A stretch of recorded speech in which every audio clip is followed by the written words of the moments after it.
বিরল মাথা জোড়া লাগানো জমজ শিশু রাবেয়া ও রোকেয়া অস্ত্রোপচারের পর সুস্থ আছে বলে জানিয়েছে স্বাস্থ্য ও পরিবার কল্যাণ মন্ত্রণালয়।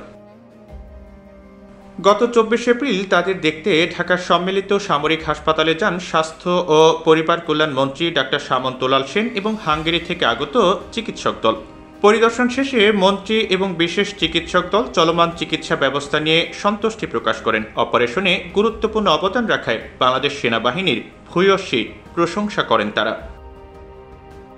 রবিবার সিএমএইচে আয়োজিত এক প্রেস কনফারেন্সে চিকিৎসার বিস্তারিত তুলে ধরা হয়। এতে প্রধান অতিথি ছিলেন স্বাস্থ্যমন্ত্রী ডাক্তার সামন্ত লাল সেন। আমি মনে করব যে এটা কারো একার কৃতিত্ব না, এটা প্রতিটা মানুষ, এখানে বহু আছে, আমি সবার নাম বলে শেষ করতে পারবো না।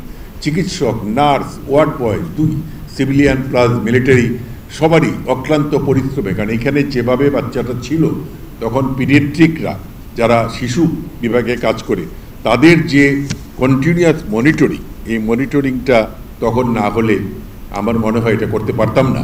তবে আমি মনে করি, আমি এখন আমি স্বাস্থ্যমন্ত্রী, কিন্তু আমি তো কয়েকদিন আগে স্বাস্থ্যমন্ত্রী ছিলাম না।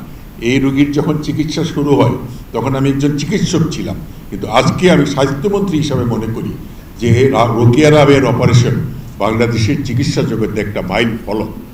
চিকিৎসকরা জানান, অস্ত্রোপচারের সবচেয়ে জটিল অংশ যমজ মস্তিষ্ক আলাদাকরণের কাজটি সম্পন্ন করতে 2019 সালের 22 জুলাই রাবেয়া ও রোকেয়াকে সিএমএইচে আনা হয়। একদিকে আমরা যদি ডাক্তার হিসেবে বলতে চাই যে তার ফিজিক্যাল ডেভেলপমেন্ট, যেটা আমাদের হাঁটা চলা, এগুলি সে অলমোস্ট নিয়ার নর্মালি সে চলে আসছে।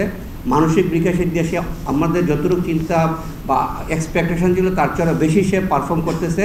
তার স্কলারশিপ পারফর্ম এত ইমপ্রুভ করেছে। তার রাইট সাইডে একটু দুর্বলতা আছে, তার জন্য আমরা কিছু প্ল্যান করেছি। ইন ফিউচার আমরা তাকে সাপোর্ট দিলে আমরা আশা করি in future she will be just like a normal, she will lead a normal life. অপারেশনে দেশি ও বিদেশি শতাধিক বিশেষজ্ঞ চিকিৎসক অংশগ্রহণ করেন।